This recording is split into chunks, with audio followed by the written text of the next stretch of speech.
بہت ہی خوبصورت واقعہ ہے حضرت امام حسن اور حضرت امام حسین کا، پلیز ضرور سنیے گا۔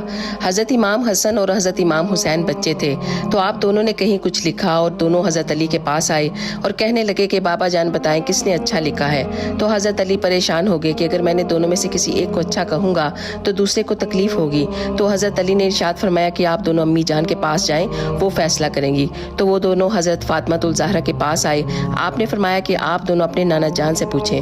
تو آپ دونوں آپ صلی اللہ علیہ وسلم کے پاس آئے اور وہی پوچھا۔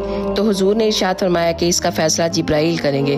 تو جبرائیل نے فرمایا کہ میں اس کا فیصلہ نہیں کر سکتا، اس کا فیصلہ تو اللہ سبحانہ و تعالیٰ ہی کریں گے۔